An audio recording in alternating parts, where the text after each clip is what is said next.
Hai adik-adik, kita masuk ke bab 5 tentang kenampakan alam dan pemanfaatannya. Tahukah kamu apa itu kenampakan alam? Kenampakan alam atau benteng alam merupakan semua hasil peristiwa alam yang ada di permukaan bumi. Kenampakan alam dibedakan menjadi dua, kenampakan alam daratan dan kenampakan alam perairan.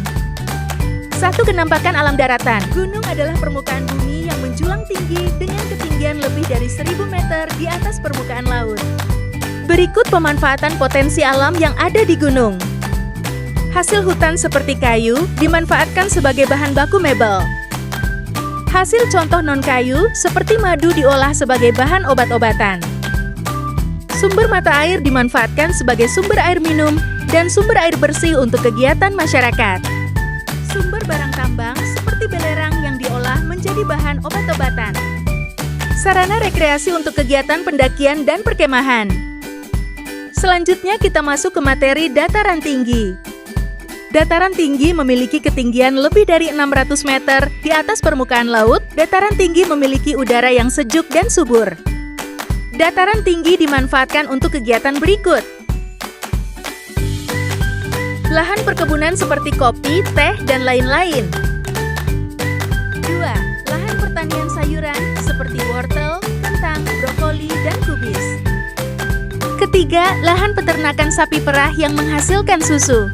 Dan yang terakhir sebagai tempat rekreasi alam dan tempat peristirahatan. Selanjutnya kita masuk pada dataran rendah. Dataran rendah adalah hamparan daratan luas yang memiliki ketinggian kurang dari 600 meter di atas permukaan laut. Dataran rendah memiliki permukaan tanah yang landai.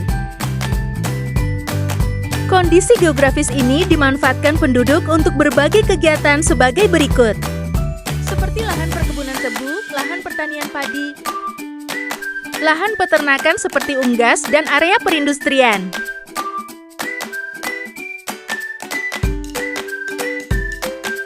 Bukit merupakan pegunungan yang memiliki ketinggian kurang dari 600 meter di atas permukaan laut. Rangkaian bukit yang memanjang disebut perbukitan. Bukit biasanya juga dimanfaatkan sebagai berikut. 1. Tempat bertani. 2. Sarana olahraga para layang. 3. Sebagai daerah resapan air.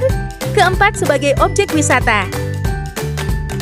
Selanjutnya kita masuk pada materi kenampakan alam perairan. A. Sungai. Sungai adalah aliran air yang mengalir dari daerah tinggi, hulu, ke daerah yang lebih rendah, hilir. Aliran sungai mengalir menuju laut. Contoh sungai di Indonesia antara lain Sungai Bengawan Solo di Jawa Tengah, Sungai Kapuas di Kalimantan Barat, dan Sungai Musi di Sumatera Selatan. Teman-teman semua tahu gak apa aja sih manfaat aliran sungai bagi kehidupan kita? Aliran sungai dimanfaatkan untuk berbagai kegiatan seperti irigasi lahan, peternakan tambak ikan, sarana olahraga air, serta transportasi air. B. Rawa. Apa itu rawa? Ayo kita belajar mengenai rawa. Rawa adalah daratan yang selalu digenangi air. Rawa berada di dekat sungai atau pantai. Tumbuhan yang banyak tumbuh di rawa adalah bakau. C. Danau. Danau adalah bagian permukaan bumi berupa cekungan luas di wilayah daratan yang digenangi air. Danau menyimpan potensi kekayaan alam berupa genangan air yang luas. Potensi danau banyak dimanfaatkan sebagai sarana olahraga dayung, tempat pengairan sawah, pembudidayaan ikan dengan keramba, serta objek wisata. Contoh danau yang ada di Indonesia adalah Danau Toba yang berada di Sumatera Utara. D. Laut. Laut adalah kumpulan air asin yang memisahkan daratan, pulau, atau benua satu dengan lainnya. Setiap laut memiliki kedalaman yang berbeda-beda. Contoh laut di Indonesia adalah Laut Jawa. Selanjutnya kita masuk pada materi kearifan lokal di Indonesia. Setiap wilayah memiliki potensi alam yang beragam. Kenampakan tersebut disebabkan kenampakan alam yang ada di sekitarnya. 1. Pengertian kearifan lokal. Kearifan lokal merupakan gagasan atau pandangan hidup masyarakat yang diwariskan secara turun-temurun di satu daerah. Nilai-nilai luhur dalam kearifan lokal dapat digunakan sebagai modal pembangunan tanpa merusak lingkungan sosial dan alam. Ayo kita pelajari apa saja ciri-ciri suatu kearifan lokal. A. Memiliki kemampuan menyatukan unsur-unsur budaya asing ke dalam budaya asli. B. Memberikan arah terhadap perkembangan budaya. C. Memasukkan nilai etika dan nilai moral ke dalam masyarakat. D. Mengajak masyarakat untuk menjaga alam. E. Diwariskan secara turun-temurun oleh generasi sebelumnya. Selanjutnya, mari kita pelajari tentang ragam kearifan lokal di Indonesia. Kearifan lokal merupakan warisan nenek moyang yang diterapkan dalam kehidupan masyarakat.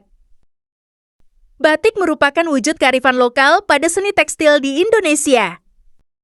Batik Indonesia memiliki corak motif yang unik dan indah. Selain indah, motif batik memiliki makna yang berisi harapan, nasihat, dan doa-doa. Kita masuk ke materi selanjutnya, fungsi kearifan lokal di Indonesia.